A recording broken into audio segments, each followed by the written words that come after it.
pratique séculaire, la pêche au Sénégal est une activité qui revêt une grande importance économique, sociale et culturelle pour les populations. Au Sénégal, la pêche représente 2,5% du PIB et constitue la première branche exportatrice avec près de 200 milliards de francs CFA de recettes en 2007.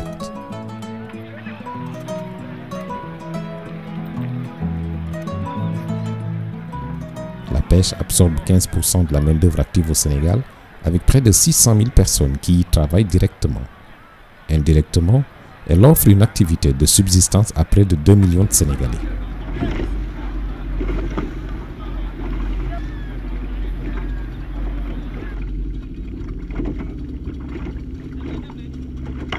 Et napp bu njëkk bi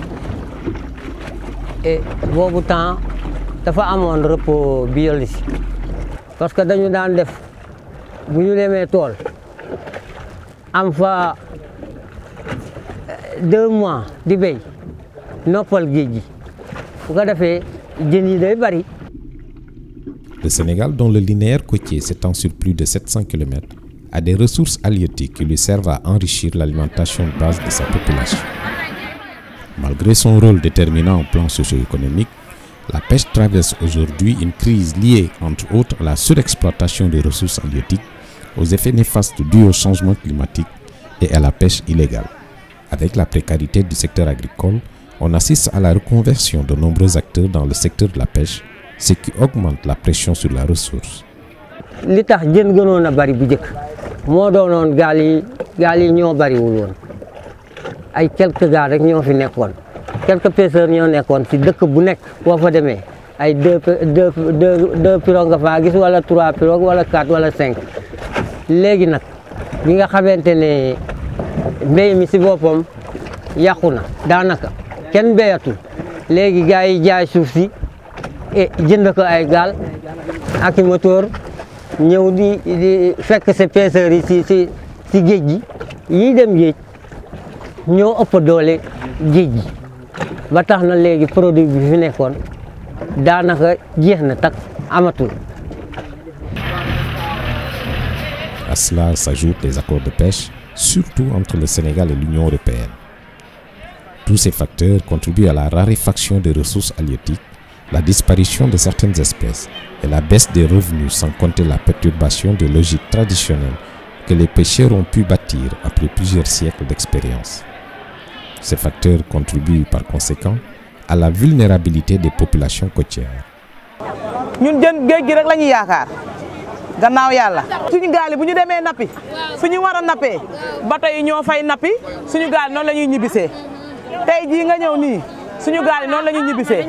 te boo séentoo nii yaa ngi seen bato bi nee ci kanam mu leer na ne kon suñu gaal yi li ñu waroon a mbaal bato bi moo ko mbaal. jën yu bari ñu daan jàpp bu njëkk amatuñu ko léegi ndax jën yi daan am façon variété bu bari daan am si géej gi mais léegi daal amatuñu ko léegi am na façon jën xeer yoo xam ne gisatuñ ko am na jën kaw ndox yoo xam ne gisatuñu leen ñoo en voie de disparition. waaw ndax da ngay gis nga juddu sa papa di la dundal si géej gi ba nga màgg yow say besoin ci géej gi nga ko yaakaar.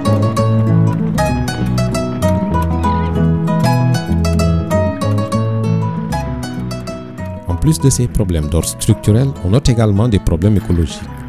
En effet, le Sénégal, à l'instar des autres pays, fait aujourd'hui face au changement climatique. Ces derniers se manifestent à travers une recrudescence des inondations et de l'érosion côtière,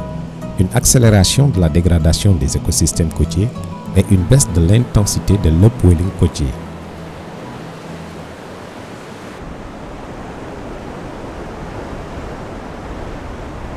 ñun bi ñu nekk xale géej gi mu ngi woon distance fi ma toll fii ak fa géej gi nekkoon daanaka mën na 150 mètres donc géej gi nekkoon na sore woon na fii trop lépp suufi géej la woon amul woon xeer amul woon dara donc suufi géej dañ fi daan football ay match de football te fii dañu football ay match de football fii ak kii di fi bëre ay mbapat ak yooyu yëpp dañ fi tefes gi lañ ko daan def. waaw comme ni ma la ko waxoon changement climatique bi drapeau bi ngay gis bu ñu nekkee xale fii tefes gi lii yëpp tefes la woon jëm suuf rek moo fi amoon ñi dañ fi daan sangu géej ñi di fi mbaal gaal yi di fi teer lépp fi la nekkoon donc fi mu toll nii géej gi ñëw bi mu ñëw ñun jaaxal nañu trop te si fukki at yi ak fukki at ak juróom yi ci la loolu am gaal yu bëri sax dañuy dem campagne yi dañuy dem immigré yeneen dëkk mbaalaaw bi ñu doon def léegi benn plage rek moo ko mën a def muy 3e plage fële ci kaw fële léegi mbaalaaw yëpp fa lañ ko mën a def te bu njëkk fii ñaari mbaalaaw doon na fi mbaal fële mbaalaaw doon na fa mbaal parce que dëkk bi presque kër gu nekk amoon na mbaal ni mu nangoo tefes yi ni mu nangoo kër yi mu wàññi économique parce que day yëngatu léegi périodiquement maanaam ay fan rek par ñaari fan ñetti fan rek mu yëngatu. La nécessité d'une forte implication des professionnels dans la gestion des ressources halieutiques a conduit le gouvernement à promouvoir un processus participatif qui prévoit la cogestion à travers les conseils locaux de pêche artisanale, CLPA. Le CLPA est une organisation professionnelle regroupant les acteurs de la pêche artisanale d'une localité déterminée. Jouant le rôle de gouvernance locale, il met en place et applique des règles, facilite l'interrelation entre, d'une part, les acteurs et d'autre part, les structures étatiques. marraine bi moom la noo di liggéeyal muy bàyyi soogi ak ferlo ñoom la noo di liggéeyal léeg-léeg gars yi dañaa dugg si biir jalgati ñoom bu ñu ñëwee nag gis gars marraine bi du ñu ñemeñ dañaa daw ba nga xamee ne kenn dootul ñemeñ ñëw dugg si biir léeg-léeg nag marraine bi ñëw sensibiliser leen dàqa leen ba ñoom ñëpp ña dem léegi amul gaalu Ngaparou amul gaalu Guéréo amul gaalu Soban amul gaalu Mbour amul gaalu Thiaroye amul gaalu Mbao. Ceci permet de fédérer tous les acteurs autour de la gestion durable des ressources halieutiques, en donnant sur demande du ministère de la Pêche des avis sur toutes les questions relatives aux activités de pêche artisanale et de culture marine dans la localité concernée, en organisant les pêcheurs de la localité de manière à réduire et à régler les conflits entre communautés de pêcheurs et entre pêcheurs employant différentes méthodes de pêche. gisoo filet bi boo gisee monofilament la booy seet monofilament bi pratiquement dañ ko saisir ci ay délinquants ñoo xam ne dañ doon napp ci ZPP mooy zone de pêche protégée bu Ngaparou bi bon ñun monofilament bu ñu ko jàppee dañ koy indi boo seetloo aussi gaal bi gaalu Mbour la dëkk mais dañ ko saisir ci benn délinquant aussi pratiquement yooyu noonu yëpp ak gaal bi aussi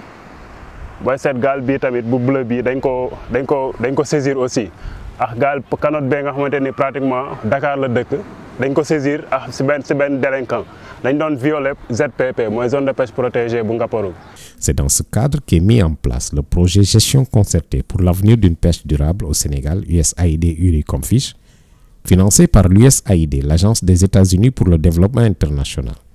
Les sites d'intervention de ce projet sont les CLPA de Joal-Fadiouth, de Foundiougne, Mbour, Sindia, Yène Dialao, Rufisque-Bargny et Kayar,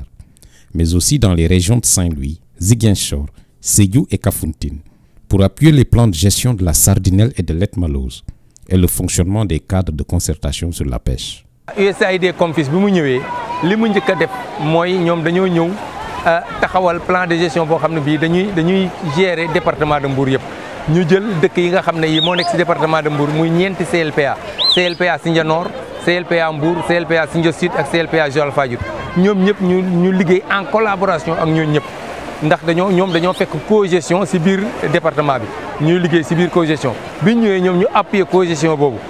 loolu moo tax ñoom ñu mën a liggéey ak département bi yëpp mën a liggéey ak pêcheurs yu bari yooyu yëpp loolu tamit c'est très important parce que comme dëkk yi soriantoo wuñu am na ci dëkk yoo xam ne yi ay 4 kilomètres moo dox ci diggante bi dëkk yi gën a soriantoo mooy 16 kilomètres mooy diggante Joal ak Pointe Sarène kon dëkk yooyu yëpp benn la kon gaal mën na bañ a teer Joal-Fadiouth mu dem teer Pointe Sarène kon bu fekkee dafa am loo xam ne ni dañ koy bañ Joal-Fadiouth te bañ ñu ko Pointe Sarène bu boobaa gaal yooyu ñooñu dañ koy mën a def moo tax li ñuy bañ fi Joal-Fadiouth loolu la ñuy bañ Pointe Sarène loolu la ñuy bañ Nianing moo la ñuy bañ Mbour moo la ñuy bañ ci département bi yëpp loolu tamit c'est très important moo tax idée boobu USAID COMFISH jël pour liggéey ak département bi yëpp nekk idée boo xam ne bii c'est génial.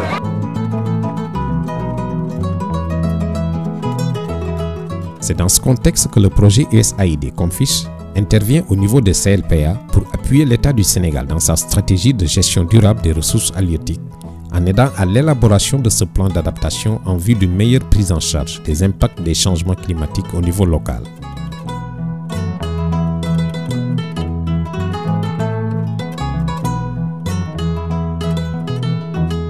Pour nous, la mangrove est très importante au niveau de Joal-Fadiouth. Et s'il n'y a pas de mangrove ici,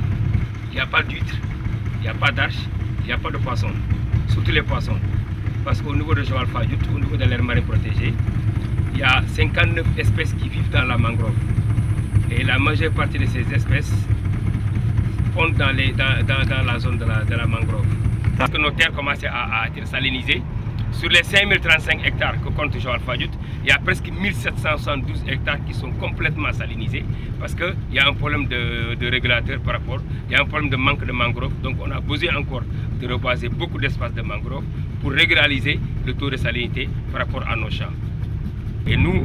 au niveau de Joal-Fadiouth, on a besoin vraiment des ONG comme Comfiche pour nous appuyer vraiment à continuer à faire le reboisement parce que Joal est très menacé par rapport à un problème de changement climatique, par rapport à la sécheresse de 69-72 comme je l'ai dit, et la majeure partie de ces mangroves vont disparaître et on a besoin des ONG comme Comfiche, qui est un partenaire de l'AMP, parce que les dernières balises de l'AMP ont été réfectionnées à cause de Comfiche.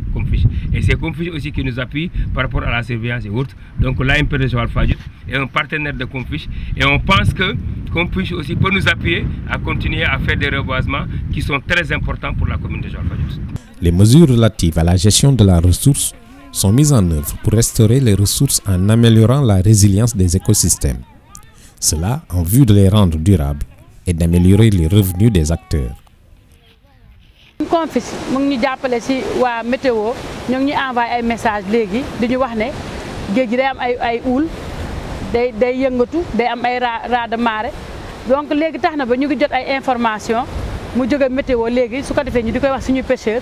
ñu am jour yoo xam ne du ñu dem géej bu géej gi amee ay uul pour gaal yi bañ a dem géej yàqule parce que gaal gi su demee yàqule mool bi day gën a ñàkk te kon li nga xam ne moom la ñu fiy def du li fi nit fi bëgg a dindi maanaam mooy ñàkk du fi gaaw a jóg. ñu ngi gërëm bu baax aussi USAID Comfiche si convention Pencco Géej bi nga xamante ni ñoom la ñuy liggéeyal pratiquement si kii ñu ngi ñuy jàppale si essence ak si carburant bi ak nombre de sorties pratiquement ñu ngi koy gën a bëril mais fekkente ne mën nañu jàppale si délimitation bouée yi comme ça ñu baliser zone bi parce que fi mu nekk ni booy seet benn bouée bii nii moom lañ mën a tiitaroo bii nii mais si des yëpp gisoo fee war nañ leen ay bidon du baliser ni mu waree mais bu ñu amee pratiquement fii nii si zone fermée bi gisoo fii amatul benn bouée te ay bouée rouge ñoo fi nekkoon te bouée rouge dañ ko defoon si mooy zone de pêche interdite donc fii nii on a interdit toute activité de pêche amul benn pêche benn façon nappin boo xamante ni dañ ko fay autorisé donc fii nii bon gisoo mais nag fi mu nekk nii amul balisage donc nit mën na jóge fële ñëw napp boo ko jàppee dafa naan gisuma fi bouée te si dëggam lay nekk. objet bi ngay gis nii te mu am bleu blanc te mu ndaw nii te mu nekk si pratiquement si entre ñaari drapeau yi c'est un braconnier moom moo ko fi ser dañ koy interdire si ZPP bi donc fii zone réglementaire la mais dañoo tere napp genre napp bi muy napp fii nii donc fii dafa am sèche ñoom dañ koy xam dafa am ay calamar moom la ñuy jéem a napp sèche mooy pratiquement yërënda donc gis nga lii yëpp dañ ko fiy tere mais ñoom dañuy ñëw di violer parc bi boo demee sax bi ñuy ñëw ñu ngi ñuy gis dañuy daw bàyyi fii seen kii bi seen objet bi.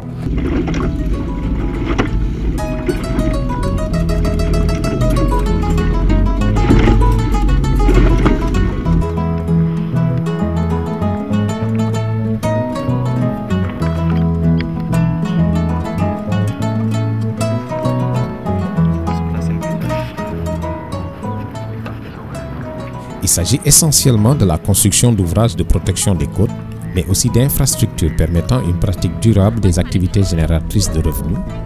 pêche et transformation de produits halieutiques par exemple. La mise en place des infrastructures accompagnées de renforcement de capacités permettrait, dans le cas de la transformation par exemple, le respect des normes d'hygiène et de propreté par conséquent, une meilleure traçabilité du produit, l'augmentation du prix de vente et l'ouverture vers de nouveaux marchés au plan international. léegi fii bu nawet jotee dafay am ay poto ndox yi day taaje te fii béréb bi tamit dafa am ay sax te dafay am xet boo xamante ni moom la ñuy nooy parce que ndox mi bu taajoo xeeti jën gi nekk ci dafay am odeur boo xamante ne moom lay def. xale yi nga xam ne seen yaay day ñëw fii di liggéey ñoom su nawetee su amee ndox ak xet googu nga xam ne xale yi dañ koy nooy da leen di indil feebar. La transformation artisanale est un excellent levier pour contribuer à la lutte contre l'appauvrissement des populations, notamment les plus défavorisées. Même si des efforts importants sont réalisés en matière d'hygiène, des problèmes non négligeables persistent. Les ordures sont ramassées et évacuées irrégulièrement. Le site est encombré par des sachets plastiques et des épluchures de poissons. Des saletés meublent les dessous de certaines clés de séchage. Pour résoudre ces problèmes d'insalubrité, le projet USAID Confiche a octroyé à ces femmes transformatrices du matériel de nettoiement afin qu'elles puissent faire face à cette situation. ñu ngi leen di sant di leen gërëm ndax ki la dugal ci wàllu set da lay dugal ci wér-gu-yaram wér-gu-yaram mooy lépp ndax li ñuy liggéey dafa war a set ñi koy jënd am qualité ak hygiène su ko defee ku am produit bu baax boo demee di nga mën a jaay lu baax waaye boo ñëwee fekk produit boo xam ne dafa salte jën too ji am mbalit jën boo ne dinaa liggéey jën di liggéey bu set itam mënut a nekk. Confiche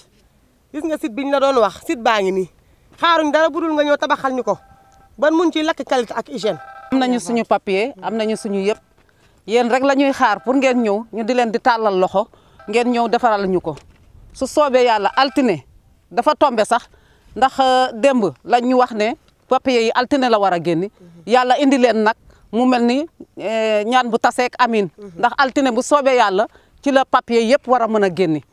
Seen émission Pencco Géej. Dans le but de sensibiliser les communautés de pêcheurs sur les problématiques clés liées à la pêche, telles les changements climatiques, le projet USAID Confiche a signé des protocoles de partenariat avec 5 radios communautaires dans les zones d'intervention du projet. Ces radios communautaires diffusent chaque semaine des émissions sur des thèmes choisis par les communautés elles-mêmes et impliquent des personnes ressources et des leaders d'opinion de ces communautés ou d'ailleurs.